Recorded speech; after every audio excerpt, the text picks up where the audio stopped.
Hey everyone, I'm here with another chapter of what's going on with my life journey, feeling like there's so much being revealed, and I know many of you can relate to me, so that's why I share. I do believe God can use the things that are happening in my life to help somebody else. Also, by my sharing, that helps me.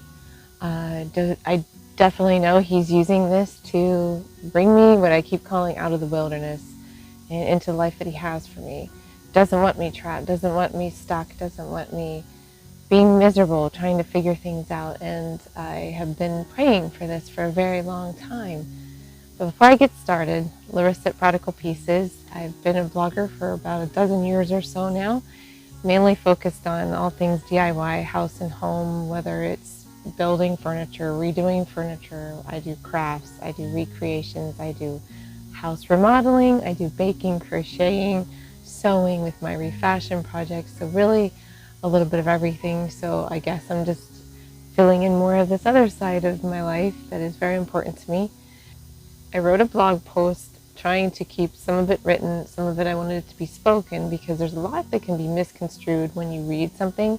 Consider it like when you get a text or an email versus somebody talking to you. You can see emotions on the face, you can read inflection in the voice, and you can understand where somebody's coming from. So I wanted to do part of this by video so you can understand where my heart truly is. Before I get into the gist of today, which is about overfunctioning versus finding that healthy balance, I do believe in our modern society we are pressured and pressured more, especially as mothers, particularly to do all the things. Now, not only are you required to bring up your kids the right way, you've got to have the picture perfect home. You've got to have your husband can come home happy to a home, but meanwhile, you're also working. Somehow, that's not what I think is a healthy balance. And being a Christian and growing up in an evangelical church, but not really being committed to Christ until I was 18 years old, and it was sort of the purity culture at the moment where I kind of got swept in to that. Not so much because I had a different grounding, being that I wasn't hardcore Christian at the time. That some of that affected my life. But what I wanted to go quickly back over, as I mentioned in the blog post, in the last year and a half, I've been separated from my husband for a while, and it's a different situation. It wasn't until 23 years into the marriage I knew something had been wrong for years, and I couldn't put my finger on it. I was looking into all sorts of things. I talk about that in 3 different part series on my blog and in video form. So some of it, again, is written, some of it's in video. So in order to get the whole aspect, you kind of need to read and look at both. They're not super long if you want to catch up to follow where I'm at. So where we're at now is he's still in denial. He still does not believe he has any issues, is not acknowledging that our kids are also high-functioning autistic individuals. And I will say it's to the detriment to him for his own sake, but also I am seeing such wonderful changes in my children after now understanding what they need. I'm researching endlessly, podcasts, videos, books, and trying to better understand all this, all the while realizing some things about myself, setting up healthy boundaries, consequences that come with that.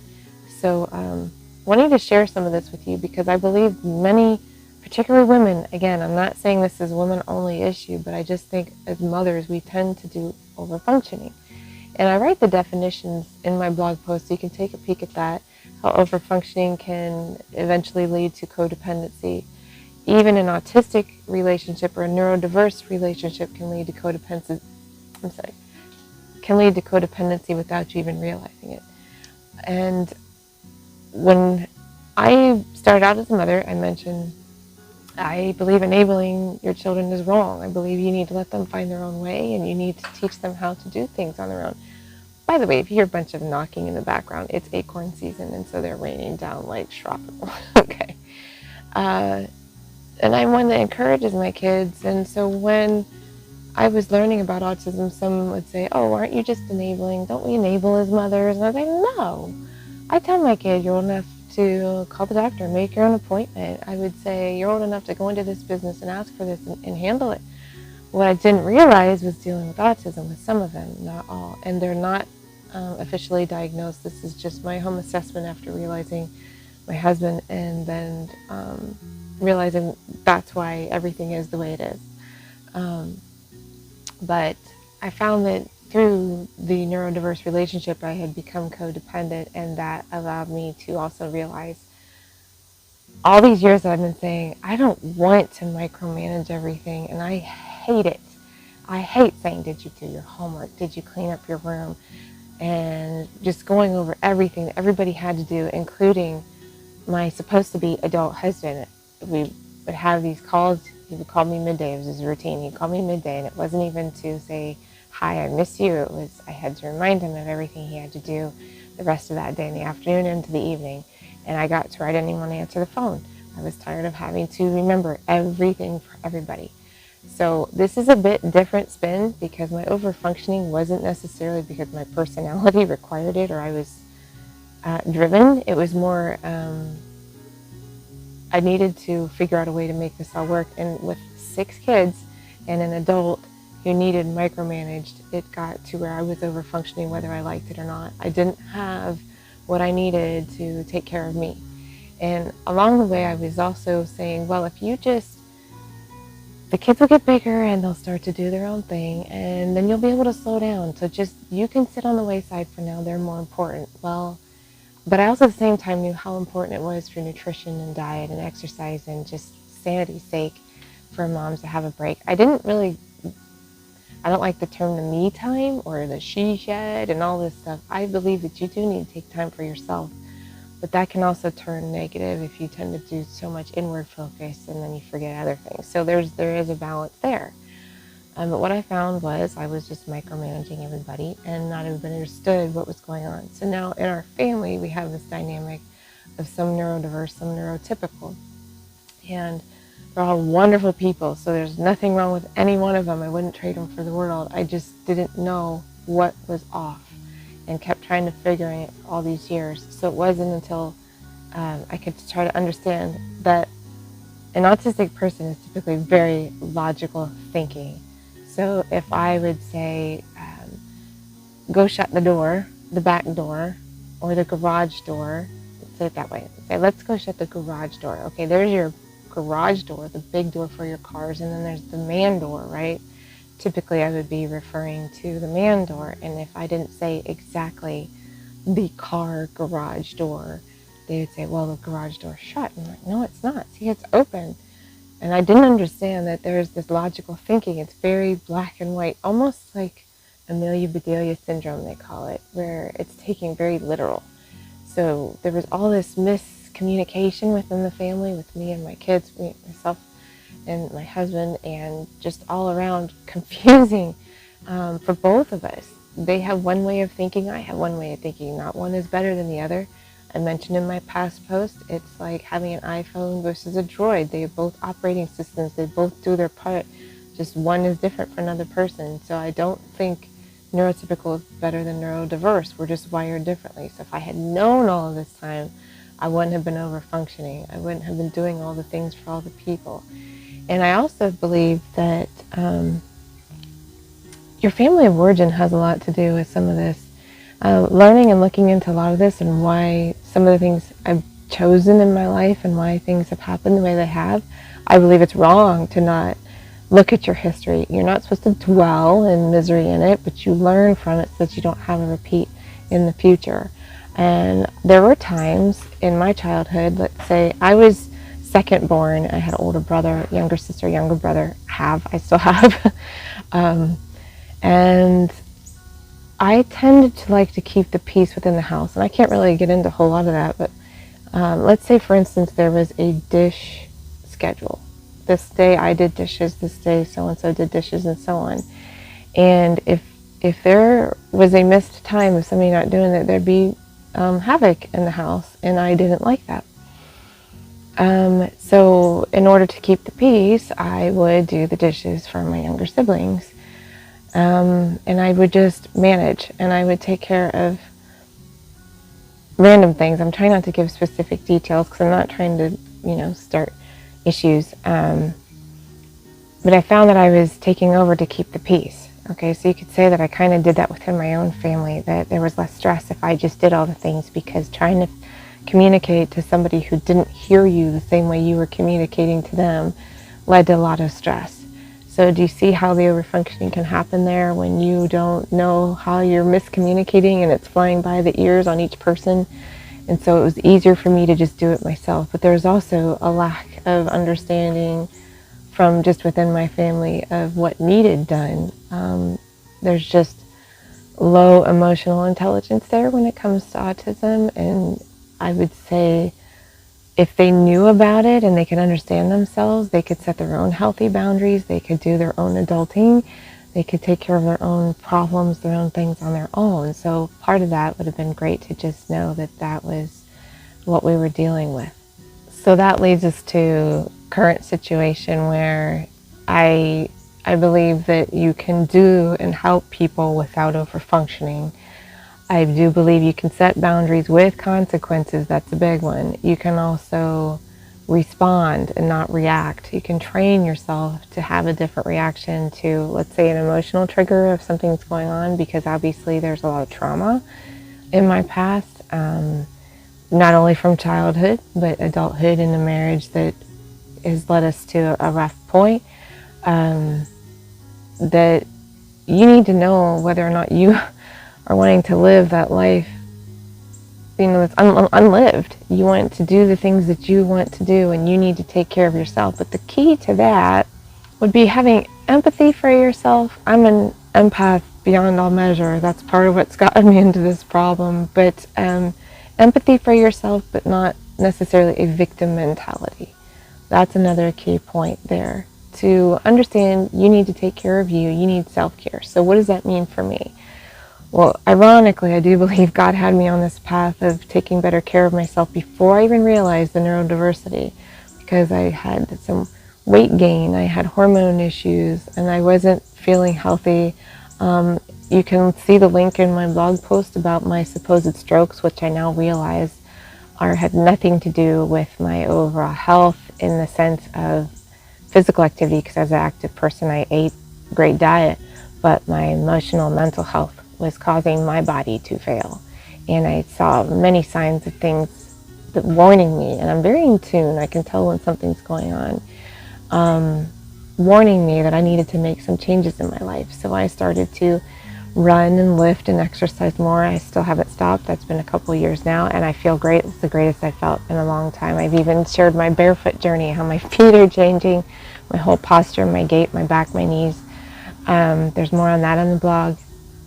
But also, for instance, not this current past summer, but the summer before was the first time in probably 20 years that I would just take time to lay out in the sun. And no, I'm not into a tan. It was, for me, just therapy. 20 minutes, 10 minutes aside. I brought tears to my eyes when I started doing that again. That's something that I put aside because you picture 6 little kids, and I'm taking time to myself to lay in the sun when they're mama this, mama that, or one needed a nurse, or one's crying, one needs a diaper change. I didn't make time for myself. I definitely was overdoing it, and I just kept saying, when is the end of this going to be? When do I get time for me? And when they get older. But that doesn't need to be the case. There are times that you can set up, and for instance, if I wanted a shower, I would put the playpen in the doorway, and they would sit there right where I could see them. I could peek out, and I would get a shower to myself. There was a lot of single parenting going on, so there's that too. So it's not always that I was so driven or anything like that. I was doing the best I could do with what I was given. Part of my overfunctioning problem also became I was trying to convince somebody that there was a problem for decades, and going through that and trying to say, I want to be the best wife, I want to be the best mother, and not being heard, not being listened to. My dreams don't matter. It was very hard, and it led me to just try harder and harder, like maybe I could fix it. You got to get to a point where it's not your problem to fix. They have their problem, and they need to fix their problem, and they need to do their own. They need to take that fall and have the consequences. So for instance, the overfunctioning would be I managed the in-laws a lot, but I also took the blame a lot. I was the scapegoat in those situations, and also with my own family. For if there was a forgotten birthday, it fell on me. And I am not a forgetful person. That those things are important to me, and I'm very empathetic, like I said, and know how that person would feel. And it got to where, okay, you're not going to get your mother a gift, and it's not my responsibility. Nope, it's not my responsibility. That's your mom. Yes, it's my mother-in-law, but for decades, guys, you got to understand, I was doing all, ugh. For decades, guys, I was doing all the things for everybody. I had to think of everything all the time, and it got to where you want to burn that bridge between you and your family, then that's on you. So I stopped doing that years ago, even before, again, realizing the neurodiversity, because I couldn't do it anymore. And there was something that happened where I got blamed, and I thought, that's it. I can't please these people. I can't do enough. So I decided to take that, and what a refreshing load lifted from my shoulders. Again, with the boundaries with consequences doesn't mean you're saying, I'm going to block you out.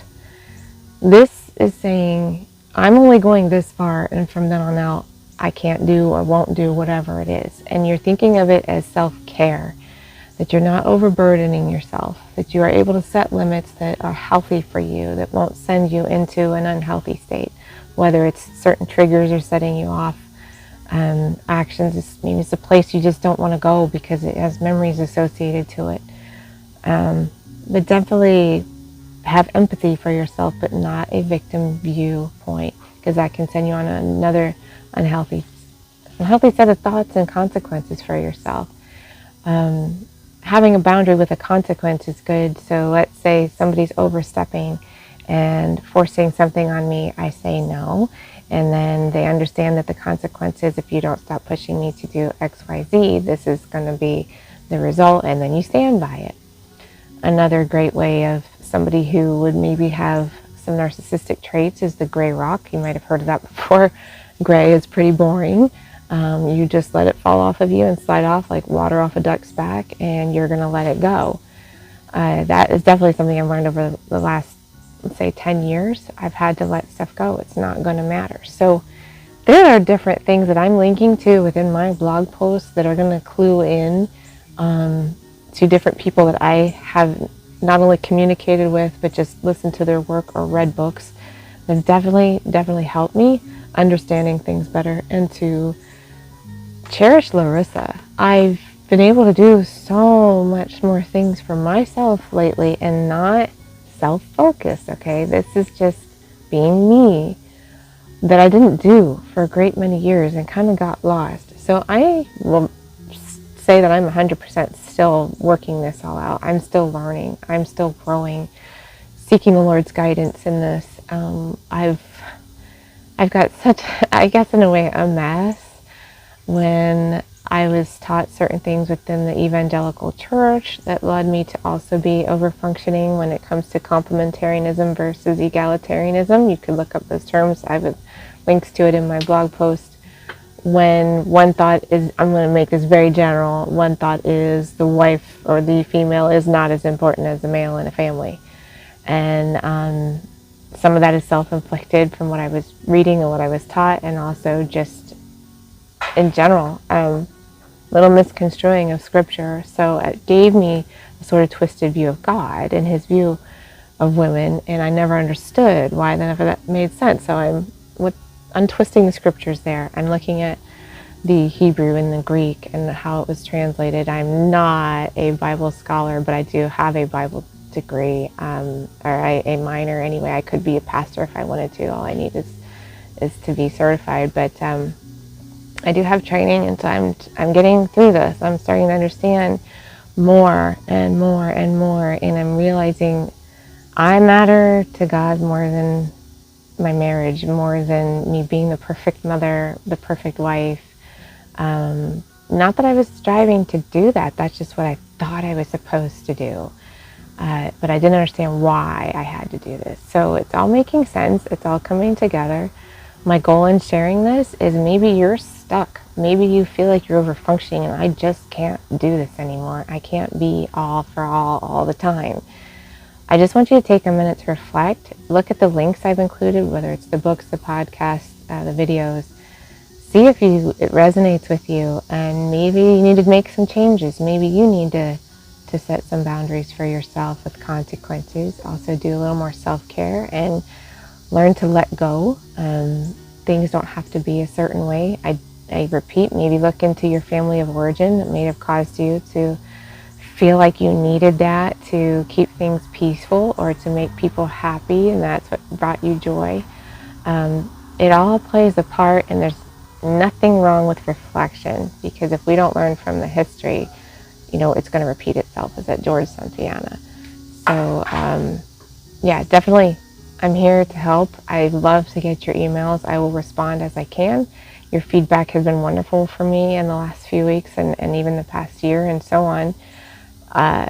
It's wow, insurmountable, the love I have felt from my blogging people. I don't see every half face to face, but if I could give you a hug, I would. It's been amazing how you've helped me realize a lot of things. So I thank you. If you aren't signed up for my email newsletter, I encourage you to join. It just comes with no strings attached with the recent blog posts. I do try to share more personal things on there rather than necessarily in the blog posts. There's a lot of reasons for that. So sign up. It's free. It just comes when posts go live, sometimes with a little bit more information. And I love to hear from you. So leave me some comment below. But until next time, Larissa Prodigal Pieces. Bye.